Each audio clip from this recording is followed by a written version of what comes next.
and then they found some remains, just skeletal, skull and some ribs. I always hoped that she'd come back. Mom's no longer with us, but at least she knew she got to bury her daughter before she passed.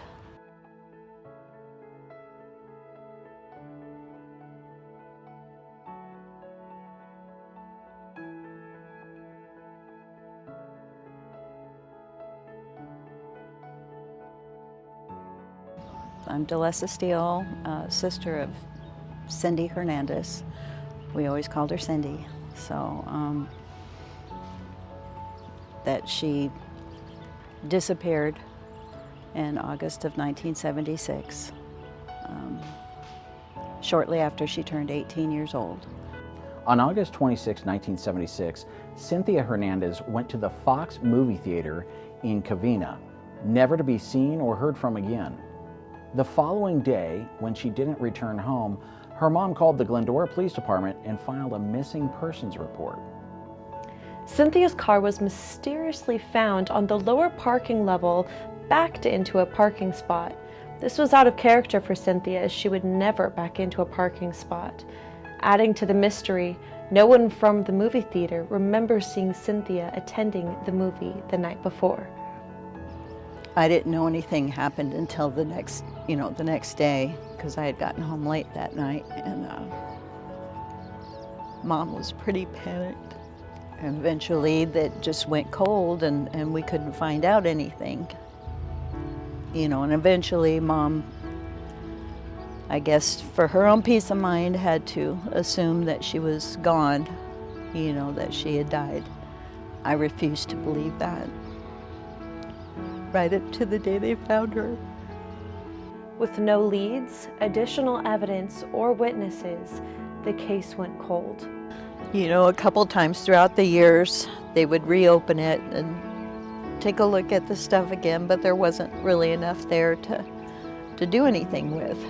In 2014, Glendora Police Department Detective Marty Amaro opened up Cynthia's case file just in case a fresh pair of eyes could possibly find some new leads. Detective Amaro then contacted Cynthia's family and asked them for something that just might help with his investigation. Marty Amaro called us and said he was reopening it, and because there was no DNA at the time she disappeared, there was not that type of science involved, and now there was, so that he wanted to get my mom's and my DNA. And then they found some remains, just skeletal, skull and some ribs. It took a little bit, but they got a match. That's when I knew she wasn't coming back. Unknown to Detective Amaro and unrelated to Cynthia's case, the San Bernardino County Sheriff's Department had recovered some rib bones and a piece of skull that they placed in an evidence locker. The remains were then entered into the CODIS database. Now, this is a database that holds information about people's DNA, which can help provide investigative leads for law enforcement.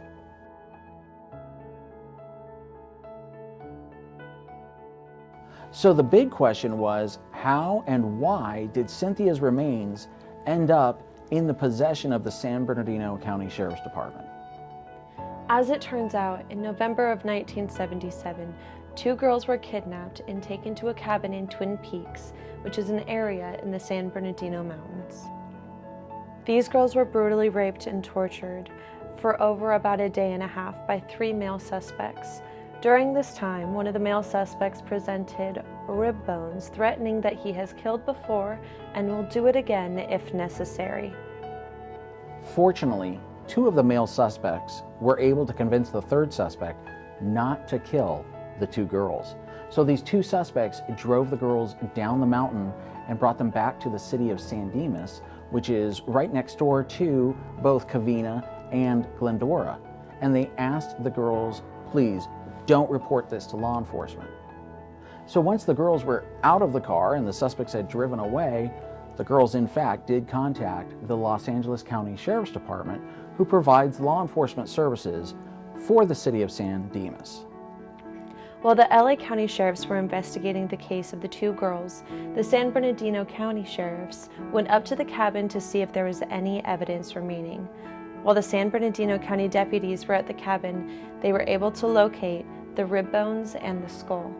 Not knowing that there could be a potential connection with this case and Cynthia Hernandez's, the bones were entered into evidence. You know, Detective Patty Ruiz and her partner were going to question this person. They wouldn't tell me who it was. Somehow, I don't know how, but they managed to get a confession out of him. I just thank God he did, because it gave my mom her answers while she was still alive. So in 2014, detectives go and they talk to the third suspect to find out what information he knows about Cynthia's disappearance.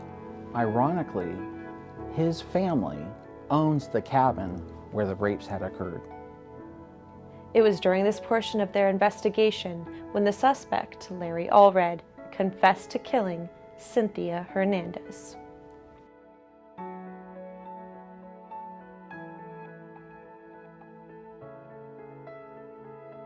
There was the court, and Denise and Patty and all of them were, even the retired Glendora PD that had been involved, went to the court hearings and stayed involved.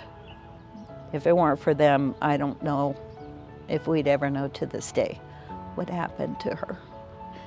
I thank God for Glendora PD and for San Bernardino DA and all her team. She had a team behind her too, but Denise, Marty, all those guys kept in touch with my mom.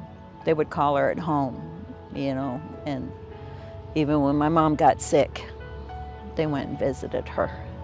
Unfortunately, because of the laws that were in place at the time, he got only 7 years for admittedly murdering somebody. So he will be up for parole, and I'll be there. My daughter will be there.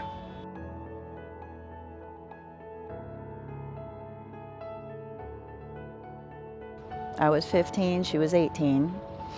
I was had all kinds of friends, was always out with them person, and she was more of a homebody, and her favorite show was Dark Shadows on TV. Yeah, she once set my dresser on fire playing Dark Shadows, throwing matches into a Kleenex box. But yeah, she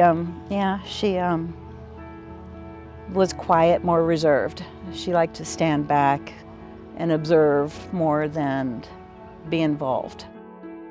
And she was a beautiful girl. You know, it wasn't for lack of guys trying. She just had no interest in males. But she was very strong, very athletic. She was in the choir. Even the auto shop teacher put up a $10,000 reward for anybody offering information on her.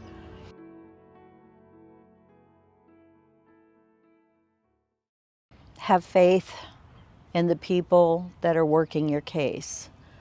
Their diligence and hard work is what solved Cindy's case. Hold out hope. If it's closure you need, I hope you get it. But there's people, and they don't give up. They don't no matter how many years. It was 40 years for my sister being gone. And we had resolution, thanks to, like I said, the detectives, all the police, the DA's office in San Bernardino. I mean, they didn't give up.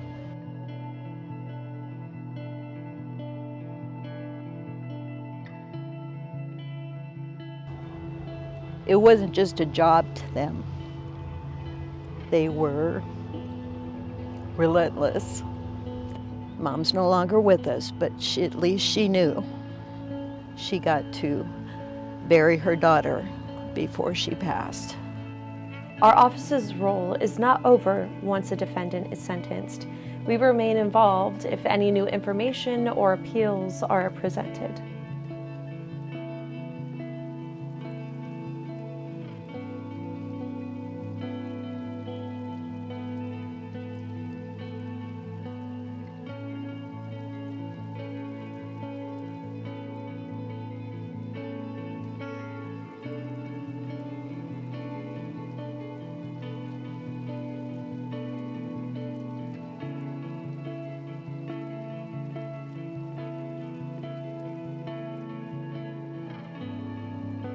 To read more about this case, please visit our website at sbcountyda.org and look for the cold case section to read the story of Cynthia Hernandez.